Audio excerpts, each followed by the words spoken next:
Hello YouTube, welcome back to the channel. We have another ShineGreymon profile for you today, but it's different because it's Ultimate Cup format, and both of my previous ShineGrey lists are no good for Ultimate Cup format, honestly. While you can play the yellow hybrid list in the Ultimate Cup, I believe everything there is yellow, I just feel it's very underpowered compared to the red version of ShineGreymon, which is what I'll be profiling for you today. 50 red cards.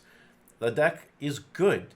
It can literally keep up with the meta, and it only loses to things like EX1 ShineGreymon. So you gotta be careful with that kind of stuff.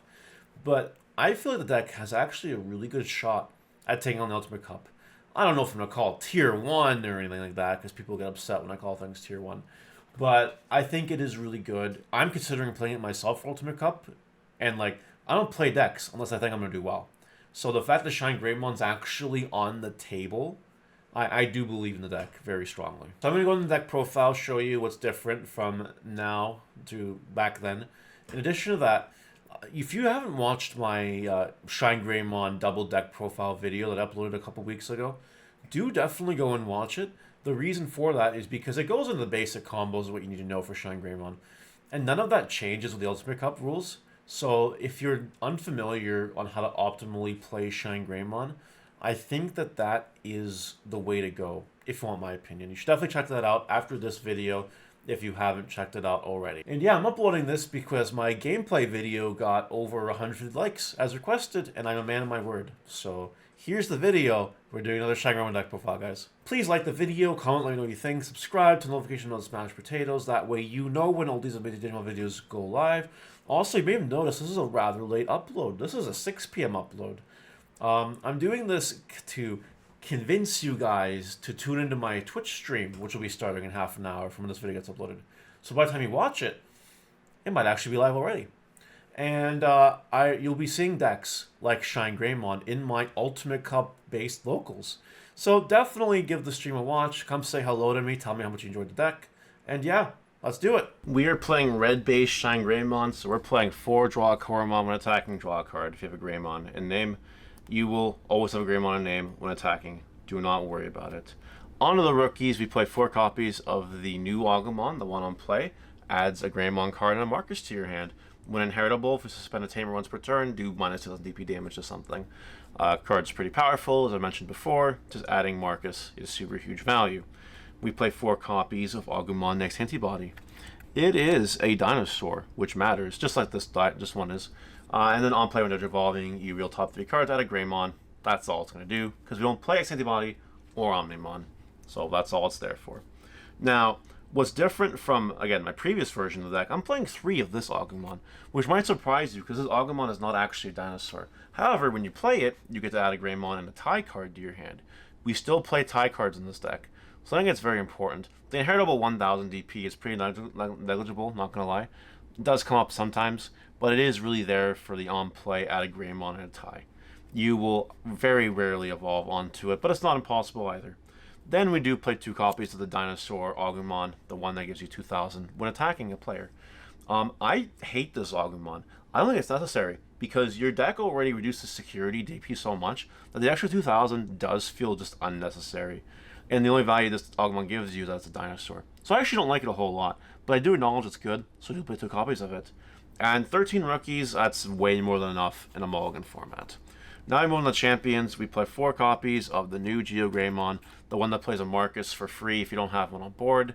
Also has the same effect of Agumon, where if you suspend a tamer, minus 2000 to something. Pretty powerful. Now, as this is the red version of the deck, we are playing 4 copies of GeoGrey. And this is actually the reason we're playing the red version. So, every other GeoGreymon sucks. They suck hard. At least this GeoGreymon is red, and it gives you the ability to come out of security sometimes and pop something. Surprise! And that's why it's there. It is a GeoGreymon, it counts for your Rise Greymon, and until EX4 comes out where we have another good GeoGreymon, I think the red version is just superior because of consistency, because of this champion alone. Amongst other reasons, but this is a big reason as to why I'm playing the red version. One difference between last version and this version, we're doing 2 copies of this Greymon now. It costs 1 to evolve. So it does help you with memory math. Memory math can be important if you don't really have the ShineGreymon in hand, or you might need the ShineGreymon later, or whatever else. It's a one-cost Greymon, you don't get choked, and you can swing and draw a card to Koromon. It matters. The 2000 DP, kind of negligible, comes up sometimes. We play one copy of this Greymon. When it evolves, play a tie for free if you don't have one. It's pretty good. And then one copy of Greymon X still reduces the cost of your evolution into a Greymon by 1 for each color. It makes both your ShineGreymons and ShineGreymon X cost 2 to evolve instead of 4. Very powerful card. The inheritable never come up, but it is there for just turbo cheap evolves. And that is it for the champions. We move on to the ultimates now with 4 copies of the new ShineGreymon, the one that if you evolve and there's a red yellow tamer on the field, gain a memory back, and then once per turn if your markers would die, put on top of security.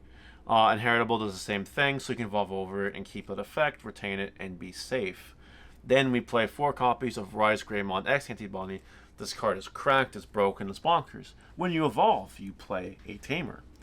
If you evolve on a ShineGreymon, you do 2000 DP damage to something for every tamer you control, which can kill things. It can actually kill a big thing sometimes. And then finally, it gets your turn 1000 DP for every tamer you control.